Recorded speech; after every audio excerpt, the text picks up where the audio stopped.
하나님께서 우리에게 주시는 말씀은 마가복음, 오늘 마가복음 14장 32절로부터 36절까지의 말씀을 오늘 함께 읽기를 원합니다.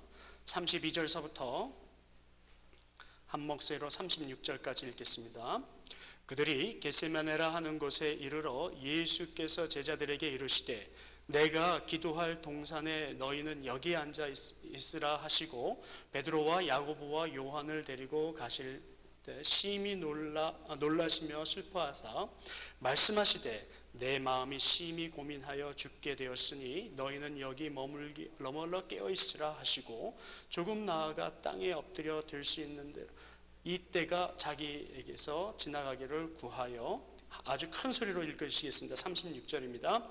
이르시되 아버지여 아버지께는 모든 것이 가능하오니 이 잔을 내게서 옮기시옵소서. 그러나 나의 원대로 마옵시고 아버지 원대로 마옵소서 하시고. 아멘. 제자리에 앉아주시기 바랍니다.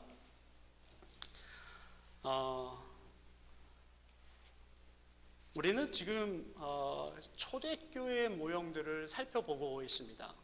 그리고 지난주 일서부터는 특히 십자가에 관하여서 우리가 말씀을 묵상하고 지난주에는 십자가에 돌아가신 예수 그리스도께서 창에 찢겨 숨질 때 돌아가신 것뿐만 아니라 스스로도 너무 힘들게 심장이 찢어지는 가운데 흘러나온 피를 저희는 지난주에 말씀으로 보았습니다. 이번 주에는 초대교회가 어떤 교회였는지를 살펴보면서 예수님께서 겟세마니 동산에 올라가셔서 기도하시던 모습을 저희들은 살펴보려고 합니다.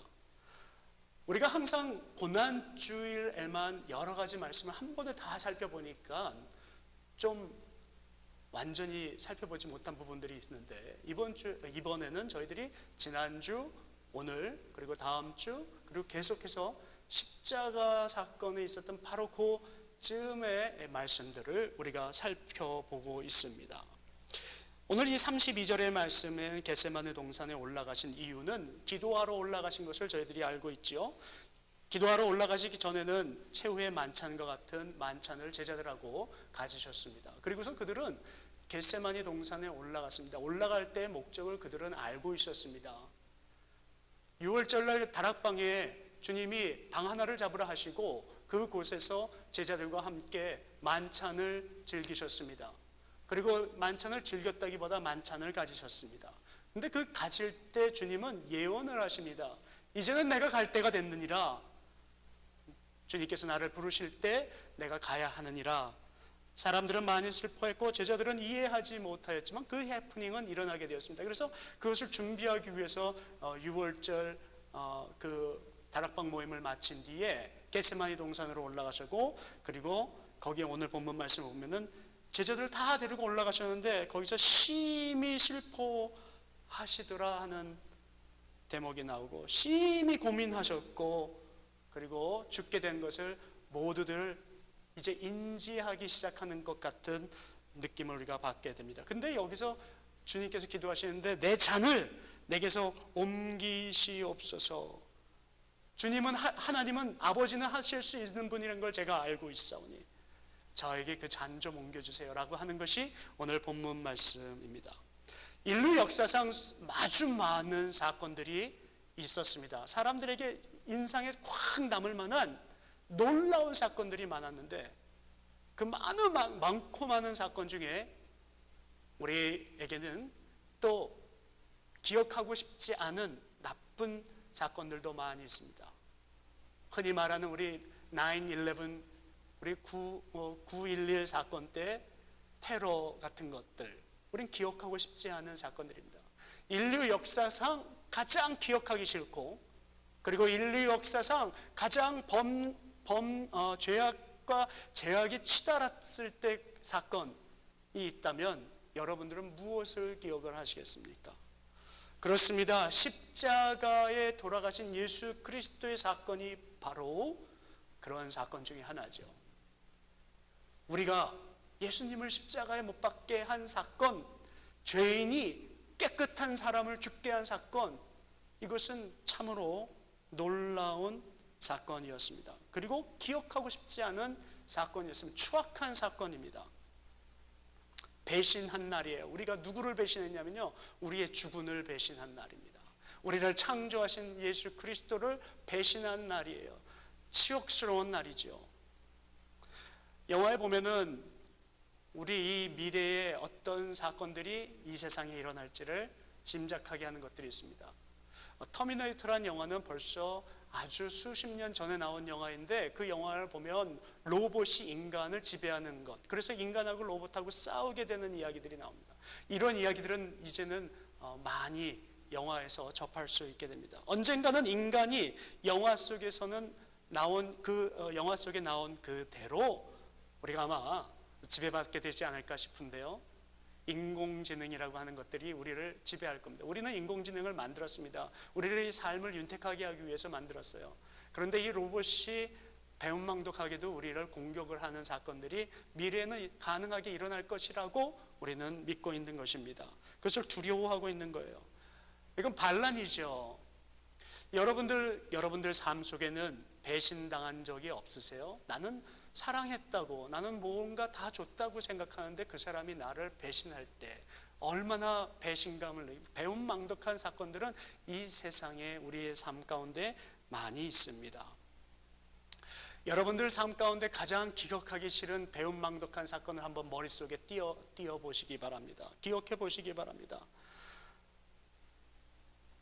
저는 그런 생각을 할 때마다 분하기가 이를 데가 없는 거예요. 이걸 어떡하나, 그냥 때려야 되나, 밟아야지 되나, 죽여야지 되나. 그런데 마음이 아픈 건 바로 우리들 자신이에요.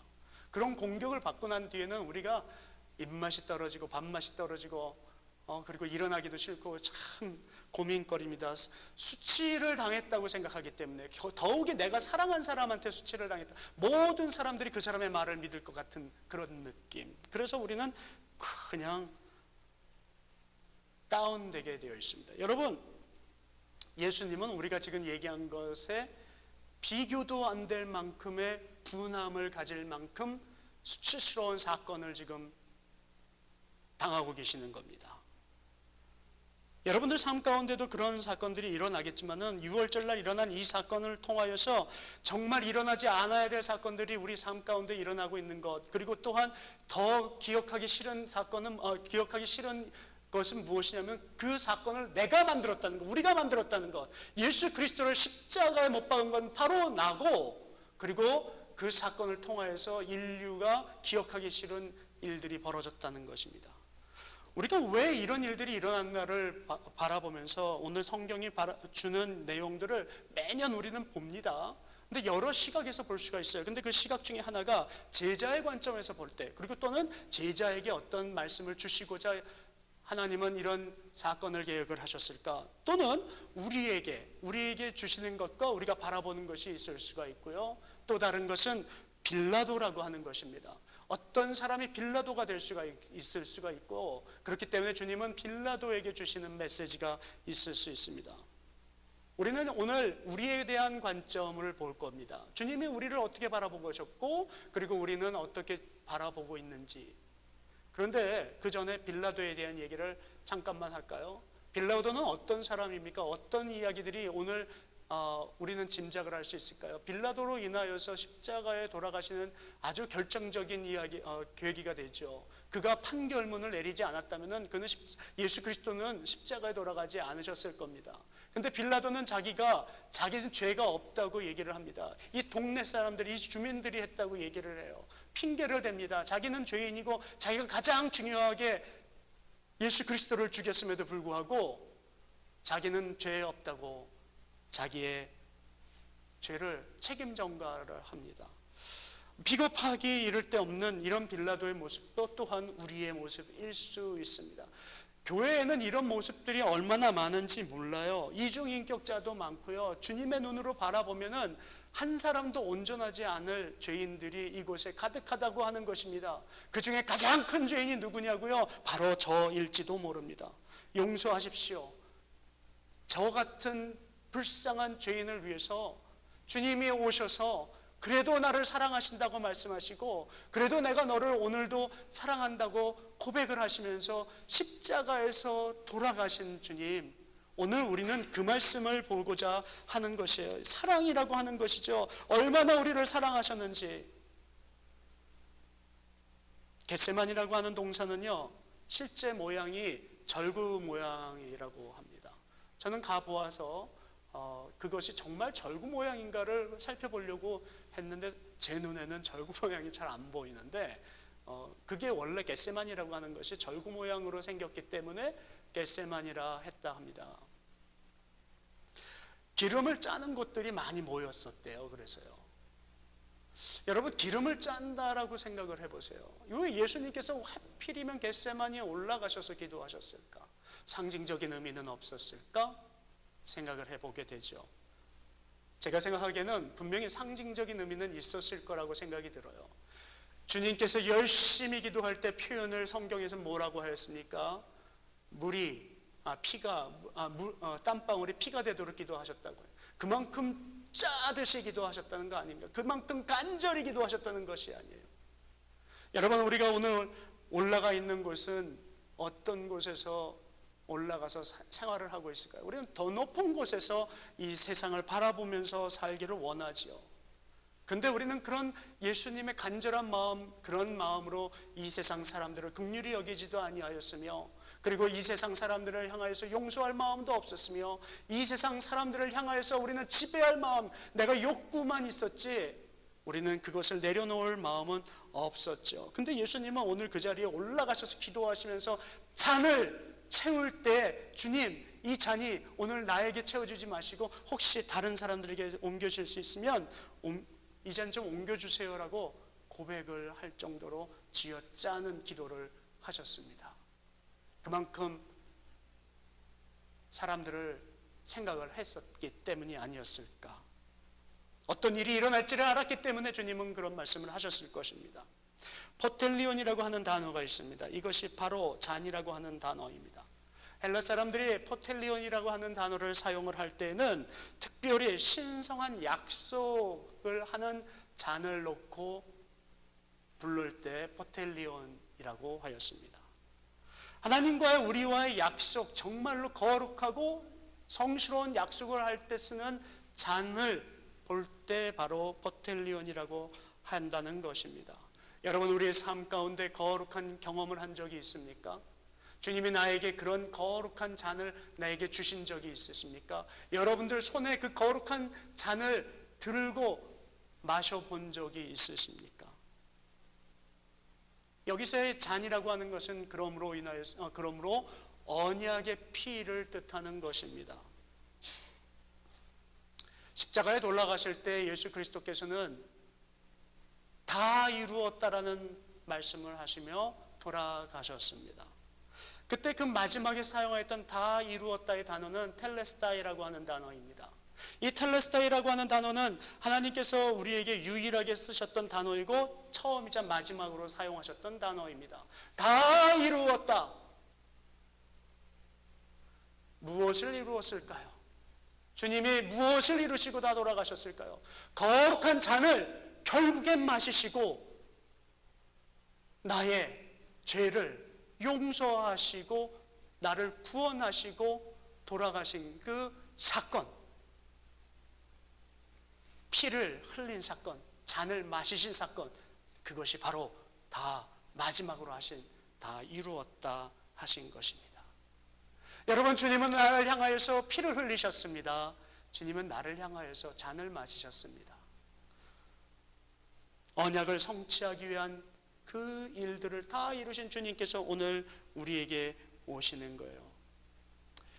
칼 아스포스라고 하는 철학자가 있습니다. 그는 보기 드문 기독교 철학자 중에 한 사람입니다. 근데 그는 십자가에 대해서 특히 철학적 논증을 많이 펼친 사람 중에 한 사람입니다. 근데 놀랍게도 그 사람은 예수 그리스도를 믿는 사람인지 안 믿는 사람인지 사람들이 몰랐다고 합니다. 그리고 아직도 확신을 가지지 못할 만큼 그의 삶이 나타나지진 않았지만 그는 그의 철학을 통하여서 십자가를 드러내는 사건들을, 철학의 논리들을 폈던 사람이라고 합니다. 인간은 모든 한계 상황에 달하는데 그 한계 상황이 바로 십자가에 돌아가신 예수 그리스도의 모습과 같더라고 이렇게 서술을 합니다. 여러분, 우리가 십자가에 올라가 있을 때는 극한 상황입니다. 왜요? 우리가 죽음을 알게 되기 때문에. 이것보다 더 수치스러운 것은 우리 앞에 없습니다. 왜요? 내가 발가벗김을 받아야 되기 때문에. 여러분, 예수 그리스도는 우리를 위하여서 수치스러우셨습니다. 다 벗겨지셨거든요. 엄마 앞에서, 그리고 자기를 사랑하는 가족 앞에서, 자기를 따르던 제자 앞에서 수치스럽게 벗기고 죽음까지 당하셨던 예수님. 오늘 우리도 피할 수 없는 어떤 한계에 다다를 때가 있습니다. 그것이 돈일 수도 있고, 그것이 명예일 수도 있고, 권위일 수도 있고. 저도 상식 이하의 일들을 당하면서 이 일을 당하면 어떡하나 창피하지. 저게 사람들이 이게 진실이 아니어도 말을 하면은 너무 창피스러운 일들을 막 바라잖아요. 근데 예전에는 그것을 막아보려고 했는데 이제는 그게 필요 없는 걸 알았습니다. 왜요? 그들은 그가 하는 일을 모르기 때문이에요. 우리가 극한 상황에 올라가고 정말로 힘든 상황에 올라갈 때 우리가 해야 할 일이 바로 텔레스타이, 주님 다 이루셨죠? 저도 다 이루겠습니다. 제가 받을 주님의 사랑, 그 십자가의 사랑, 내 죄, 그 안에서 주님께서 겪으셨던 외로움, 고통, 수치스러움 까짓 것 제가 못 받겠습니까? 제가 받겠습니다. 주님. 레미나스라고 하는 유태인이 있었습니다. 그는 책 한 권을 씁니다.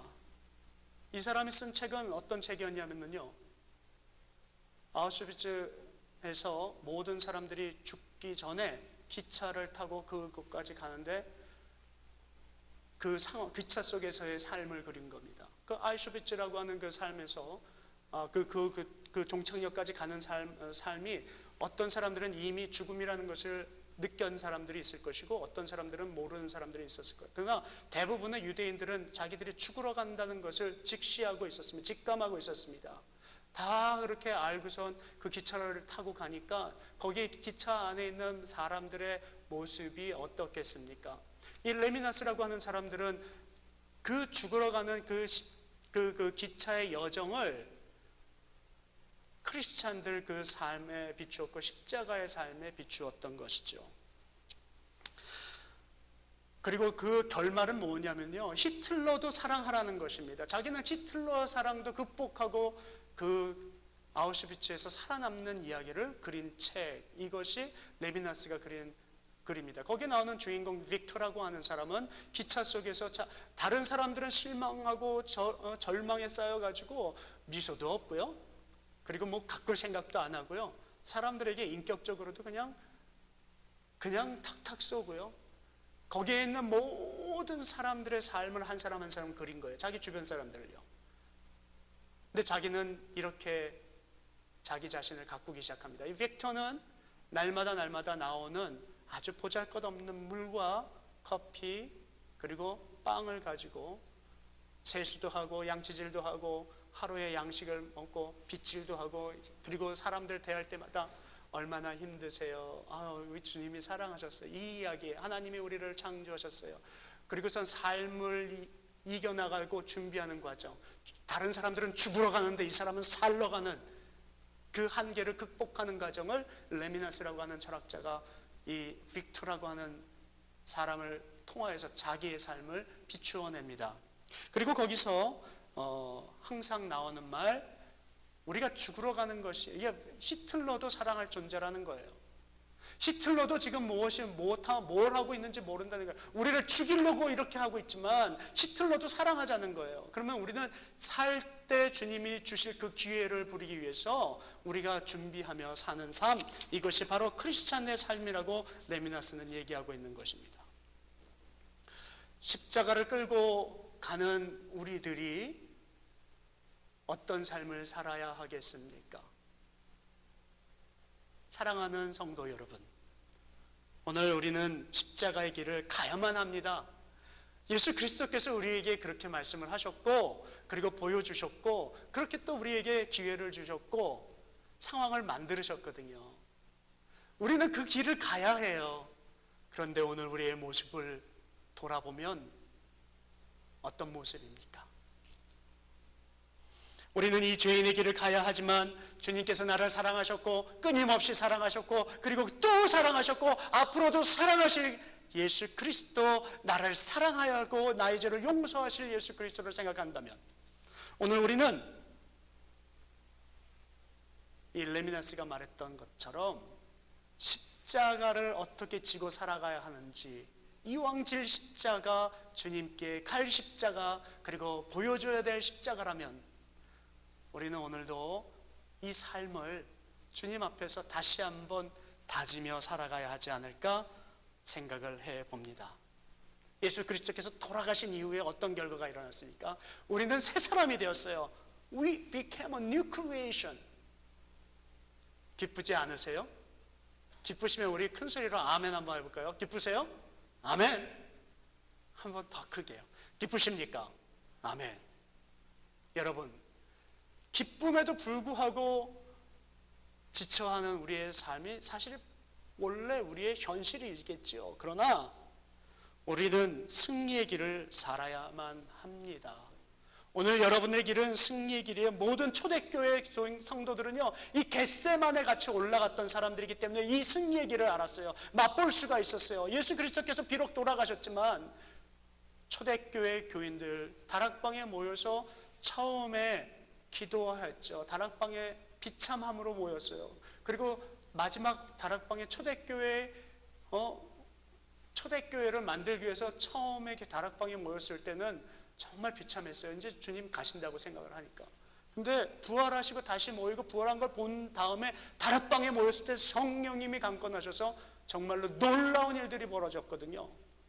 여러분, 겟세마니에 오늘 우리가 교회 개척을 준비하며 올라왔다고 생각을 하시면 앞으로 다시 모였을 때의 이 다락방의 모임은 주님의 놀라운 역사가 일어나는 모임이라는 것을 우리가 안다면 오늘 우리 삶 가운데 올라가야 할 그 겟세마니, 여러분들이 디뎌야 될 그 겟세마니는 주님이 엄청나게 역사하실 겟세마니라는 것을 느끼면서 우리가 오늘 이왕 우리가 함께 동역하고 기도할 거면요, 삶 속에서 쥐어짜는 주님의 사랑과 용서하심을 체험하고 우리도 똑같이 남을 사랑할 줄 알고 긍휼히 볼 줄 알고 섬길 줄 아는 저와 여러분들 되기를 주님의 이름으로 축복합니다. 다 같이 한번 일어나 보시기 바랍니다. 여러분들을 세상에 또 파송하기에 앞서 아까도 말씀드렸듯이 우리는 아우슈비츠로 향하고 있는 줄도 모르지만 또 직시하고 있을 수도 있죠. 그래서 내 자아, 깨어진 자아를 바라보면서 낙심할 수도 있는데, 여러분, 그 깨진 자아에 예수 그리스도의 피를 채우는 길은 오직 한 가지예요. 그냥 강에다 던지세요. 예수 그리스도의 피의 보혈의 앞에 들어가 보세요. 그러면 그 항아리에 피가 새지 않고 가득 예수 그리스도의 보혈의 피가 찰 것입니다. 한 주간 우리의 깨어진 삶을 십자가에서 흐르신 주님의 피 앞에 던질 수 있는 저와 여러분들 되기를 주님의 이름으로 축원하면서 우리 잠시 한번 기도할까요? 하나님, 오늘 주님께서 우리를 오늘 보호하시고 나를 채우시기 위해서 부르신 줄로 믿습니다.